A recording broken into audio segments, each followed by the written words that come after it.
If you were to put on a hard hat and go spelunking through American history, you'd find that since the Pilgrims came to the New World in the 1620s, people have been less than eager to involve themselves in conflicts happening all the way over in Europe.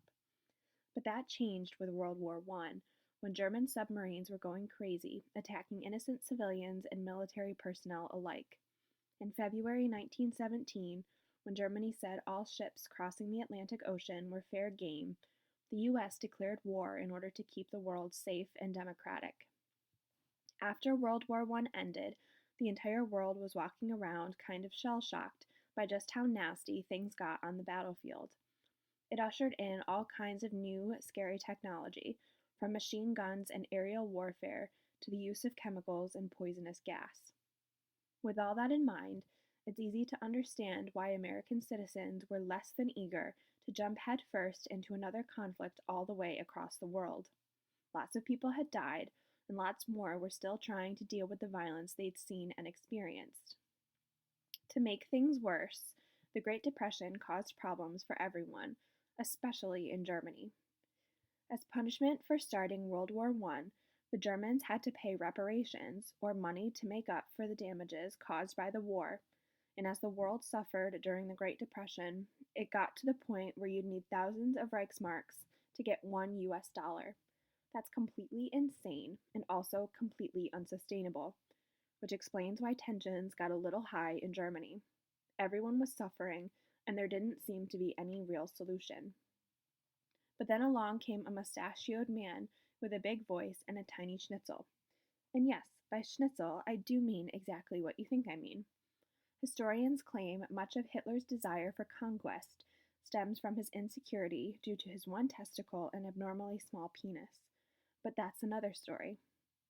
What's important to this story is Hitler's ability to appeal to the hungry and the poor and the unemployed by promising them a better life. When he was appointed Chancellor of Germany in 1933, the German people thought everything would get better, that they'd finally move beyond the terrible humiliation of not only losing the war, but taking full responsibility for it. Hitler began to rebuild the German military, a direct violation of the treaty that ended World War I, and he wasn't at all shy about his plans to make Germany the largest superpower in the world. But after a while, it became apparent he couldn't do it all himself, especially with Great Britain and the United States not at all excited about his plans for world domination. That led to Germany, Italy, and Japan signing the Tripartite Pact in September 1940, which was basically an agreement between the bad guys to have each other's backs when necessary. The last thing Hitler wanted was the US to get any crazy ideas about joining the party, so the pact threatened military action against America if they tried to interfere. After that, the Axis powers were really ready to play, and they had no plans to play fair. By the end of 1940, Germany had invaded many smaller countries throughout Europe, and as the rest of the world watched it happen, FDR realized the US needed to act.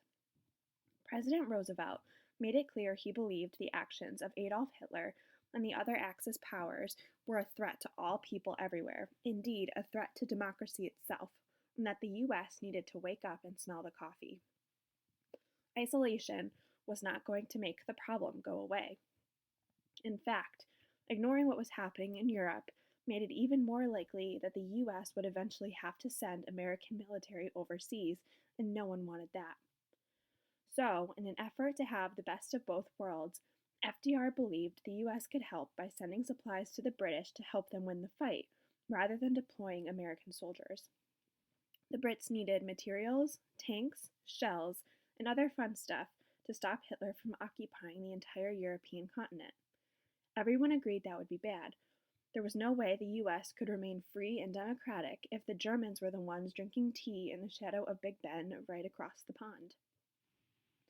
Within a few months, the US was hard at work in plants and factories around the country, manufacturing weapons and machinery for the Allies.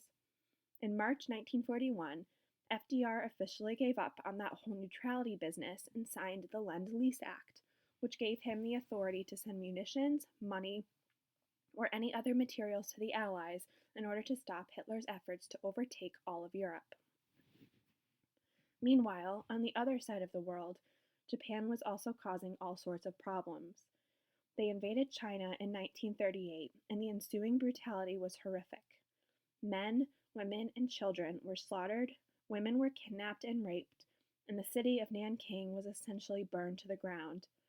Japan wanted to establish dominance in Asia, and the rape of Nanking was a rather graphic preview of just how far the Japanese were willing to go. In response, the Western world decided to take swift economic action to try and hit Japan where it hurt. So, while FDR sent lots of goodies to Europe, he was doing the exact opposite in the Pacific Ocean. In response to the invasion of China, American officials stopped trading with the Japanese. The idea was that without access to money, oil, and other resources, Japan would have to slow their roll and back off China, and they wouldn't be much help to Germany either. Of course, we know that's not how things happened. What did happen was a series of negotiations between the US and the Japanese governments to resolve their problems and try to find some middle ground. Or at least that's what happened on the surface. We know now that Japan was done talking things out, and these negotiations were a cover for what they were really planning: a targeted, merciless attack on the US Pacific Fleet. American intelligence officials didn't have any specific knowledge of an impending attack, but toward the end of 1941, they figured that if the Japanese were to do something, it would be a little bit closer to home, not on an island about 4,000 miles from mainland Japan. As a result, Pearl Harbor was relatively unguarded. The Japanese couldn't resist the opportunity to destroy the entire Pacific Fleet, especially since doing so would make it much harder for the US to retaliate, much less join the war in any significant fashion. Around 8 a.m. local time on December 7, 1941, Japanese airplanes unleashed a ferocious attack with bombs and bullets pouring from the sky like rain. Less than 10 minutes after it started, a Japanese bomb smashed through the deck of the battleship Arizona, and it sank with more than 1,000 men trapped inside. The battleship Oklahoma followed, rolling to the side and slipping underwater with 400 sailors on board.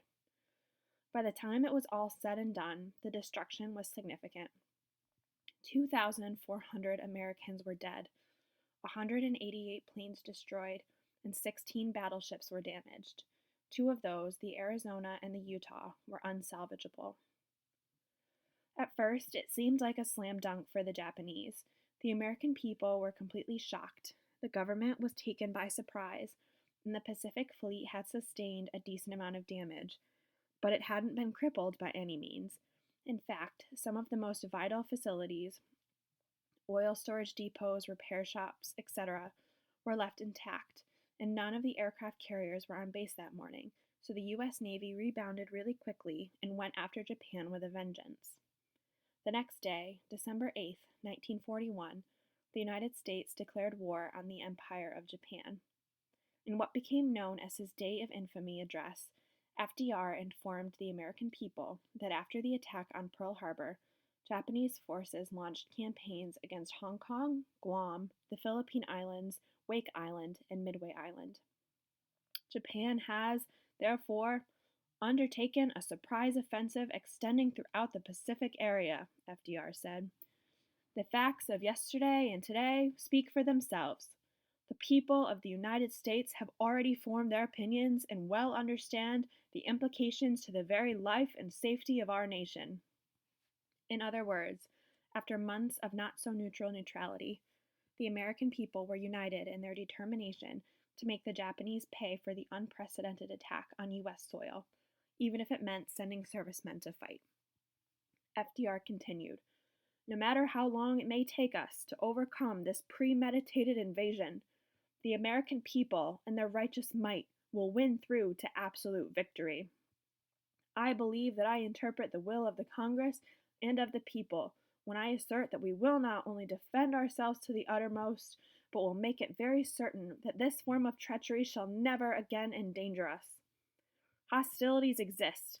There is no blinking at the fact that our people, our territory, and our interests are in grave danger.